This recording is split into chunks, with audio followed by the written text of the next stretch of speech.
महोदय, अभी कल से जब से शुरू हुआ रात को 12 बजे तक जो चला, जिस प्रकार से अभी अखिलेश जी बोल रहे थे, और कल जब शुरुआत हुई तो नेता प्रतिपक्ष राहुल गांधी जी ने जिस प्रकार की बातें की, आज जब अखिलेश जी ने एक शेर व शायरी से और गज़ल की पंक्तियों से शुरुआत की, तो मैं भी ये बता दूं कि अखिलेश जी, जरा सा कुदरत ने क्या नवाजा, जरा सा कुदरत ने क्या नवाजा, आके बैठे हो फलसफे में, तुम्हारा लहजा बता रहा है तुम्हारी दौलत नई नई है।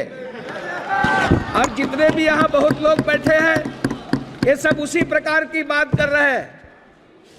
आदरणीय अध्यक्ष महोदय, मैं बताना चाहूंगा, माननीय नेता प्रतिपक्ष कल राहुल गांधी जी बार बार भगवान शंकर का फोटो दिखा रहे थे।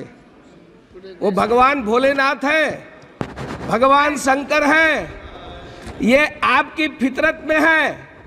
आपने छत्तीसगढ़ में, मैं नाम नहीं लूंगा, आपके पूर्व मुख्यमंत्री का जो निपटा दिए छत्तीसगढ़ को, और वो आकर के लोकसभा में भी निपट गए।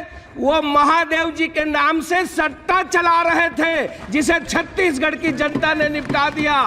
आपको ध्यान होगा, 6000 करोड़ से ऊपर का सट्टा, जिसका संचालन आपके पूर्व मुख्यमंत्री ने किया। भगवान शंकर को ऐसे आसानी से ना ले और बात बात में चित्र दिखाने की कोशिश ना करें।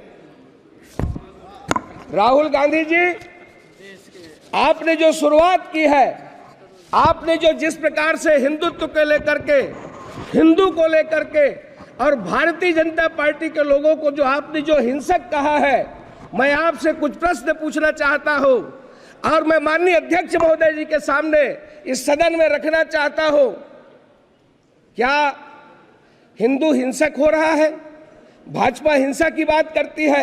इस हिंदुस्तान के अंदर हिंसा कौन फैला रहा है?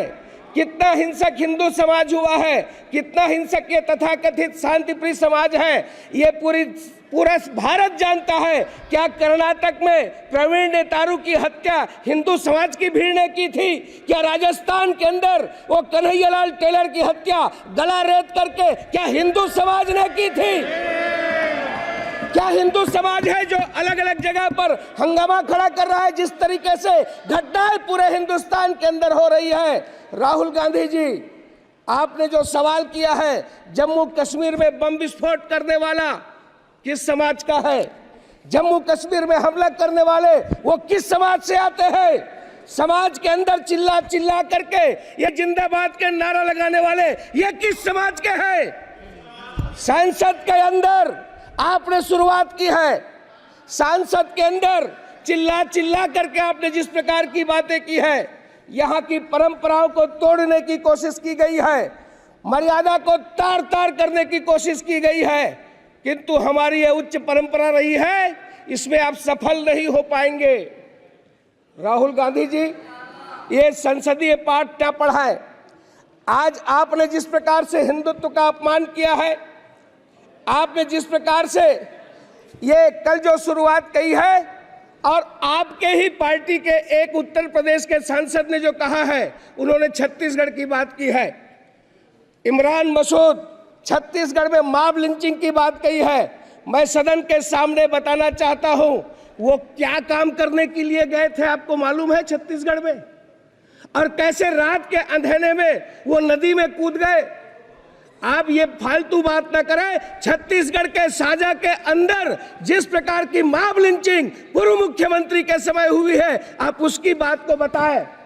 मैं आज सदन को बताना चाहता हूं कि जब हिंदुत्व की बात होती है, तब अटल जी की वो पंक्तियां याद आती है, हिंदू तन मन हिंदू जीवन, रग रग हिंदू मेरा परिचय, मैं आदि पुरुष निर्भयता का वरदान लिए आया, भू पर पै पी कर सब मरते आए, मैं अमर हुआ तो विष पीकर।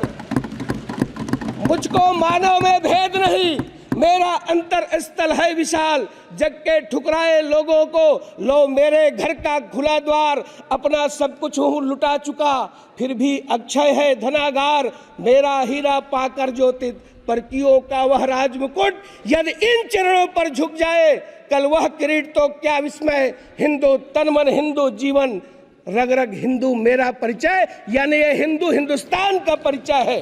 होकर स्वतंत्र कब चाहा है, होकर स्वतंत्र कब चाहा है, मैंने कर लूं जग को गुलाम, मैंने तो सदा सिखाया है करना निज के मन को गुलाम। गोपाल राम के नामों पर मैंने कब अत्याचार किया, कब दुनिया को हिंदू करने घर घर नरसंहार किया। भूभाग नहीं सत सत मानव की हृदय जीतने का निश्चय, हिंदू तन मन हिंदू जीवन, रग रग हिंदू मेरा परिचय। ये हिंदुत्व है। और आपने हिंदू को, हिंदू समाज को, हिंदुस्तान को आपने बदनाम करने की कोशिश किया है। आदरणीय अध्यक्ष महोदय, पिछले 10 साल में माननीय नरेंद्र मोदी जी, माननीय प्रधानमंत्री जी ने वो काम किए हैं। ये यदि मैं ये कहूं कि मोदी जी है तभी वो मुमकिन है, और वो काम की शुरुआत नहीं बल्कि डिलीवरी हुई है, जिन्हें पूरा करना ही असंभव लगता था। मोदी जी है तभी वो गुंजाइश भी अभी भी बनी है। कश्मीर में मोदी जी ने असंभव को संभव कर दिया। ये वो काम है, चीन को भी पीछे छोड़ दिया, दुनिया का 8वां अजूबा कहा जा रहा है। ऐसा काम बड़े पड़ोसी देश भी कहीं मुकाबले में नहीं है। जम्मू कश्मीर में एक ऐसा प्रोजेक्ट बनकर तैयार हो चुका है जिसकी धमक पूरी दुनिया में सुनाई दे रही है। अध्यक्ष महोदय, कश्मीर का वो चिनाब रेलवे ब्रिज, दुनिया का सबसे ऊंचा रेल ब्रिज न बनकर तैयार है बल्कि ट्रेनें दौड़ा कर देखी जा चुकी है, ट्रायल हो चुका है। पहले से नारे लगाते रहे हैं। हम कहते थे कश्मीर से कन्याकुमारी है, किंतु सार्थक करने का काम माननीय नरेंद्र मोदी जी ने किया। दुनिया का सबसे ऊंचा चिनाब रेलवे ब्रिज, USBRL यानी उधमपुर श्रीनगर बारामूला रेल लेन, ये प्रोजेक्ट जिसके निर्माण पर पूरी दुनिया की निगाह थी, माननीय मोदी जी ने पूरा किया। भारत ने कर दिखाया है, पूरी दुनिया भारत की लोहा मान रही है। अध्यक्ष महोदय, नदी की सतह से इस पुल की ऊंचाई 359 मीटर है। पुल एफिल टावर से भी 35 मीटर ऊंचा है। जहां लोग फोटो खिंचाने जाते हैं और बड़ा नाम लेते हैं, उससे भी 35 मीटर ऊंचा है। हमारे देश के कुतुब मीनार से ये 5 गुना है। माननीय अध्यक्ष महोदय, मोदी जी ने हर मुश्किल को संभव किया है। ठीक वैसे ही जैसे कोरोना काल में, महामारी में, अंतर्राष्ट्रीय बीमारी पर पूरी दुनिया, जी मैं बस 2 मिनट में खत्म करता हूँ, त्राही बची थी।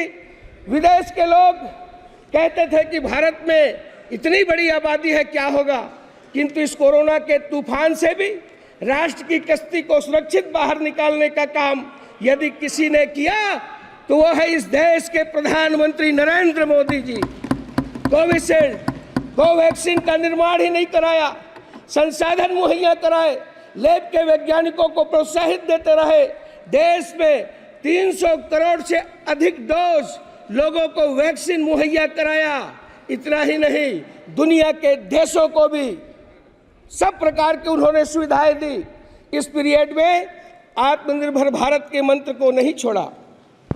अध्यक्ष महोदय, उस तरफ बैठने वाले नहीं चाहते, ये चाहते ही नहीं थे कि ये वैक्सीन भारत में निर्मित हो। अरे ये तो फाइजर की वकालत कर रहे थे, विदेशी कंपनियों की वकालत कर रहे थे। सेंट्रल विस्टा का भी ये निर्माण नहीं चाहते थे, ये GST का कलेक्शन नहीं चाहते थे। ये डर्टी पॉलिटिक्स इनके रक्त में है। माननीय प्रधानमंत्री जी हार नहीं मानने वालों में से है। उन्होंने गतिरोधों को दूर किया, नए ऑक्सीजन प्लांट, मुफ्त में टीकाकरण, ऑक्सीजन रेल ने ताकत दी, नए वेंटिलेटर का निर्माण, नए हॉस्पिटल का निर्माण। देश में कोविड टेस्टिंग सेंटर एक हुआ करता था, हजारों कोविड सेंटर स्थापित किए, PPE किट नहीं बनता था। आज हम लार्जेस्ट प्रोड्यूसर हुए, ऑक्सीजन एक्सप्रेस चलाए, कॉरिडोर बनाया गया, एयरपोर्ट ने टैंकर लिफ्ट किए, क्रायोजेनिक से लाने की बात की गई और इसमें PM केयर फंड की बहुत महत्वपूर्ण भूमिका रही। माननीय अध्यक्ष महोदय, 80 करोड़ लोगों को मुफ्त अनाज देने का काम किया। कहाँ तो तय था। मैं ये कहूँगा कि आज जिस प्रकार से गरीबों की केवल चर्चा करते रहे, किंतु यदि गरीबों की, मजदूरों की, और अंत्योदय की यदि कोई सरकार हुई तो माननीय प्रधानमंत्री नरेंद्र मोदी जी की सरकार हुई, जिस पर आज देश पूरा गर्व कर रहा है। आपने मुझे अवसर दिया। इतना ही कहते हुए, चाहे रक्षा के क्षेत्र में हो, चाहे शिक्षा के क्षेत्र में हो, चाहे पेयजल के क्षेत्र में हो, राष्ट्र की सर्वांगीण उन्नति के लिए यदि कोई काम किया तो माननीय मोदी जी ने किया है। मैं राष्ट्रपति जी के उस भाषण पर धन्यवाद रखते हुए अपनी बात समाप्त करता हूं। आपने मुझे अवसर दिया, आपका मैं बहुत बहुत आभारी हूं।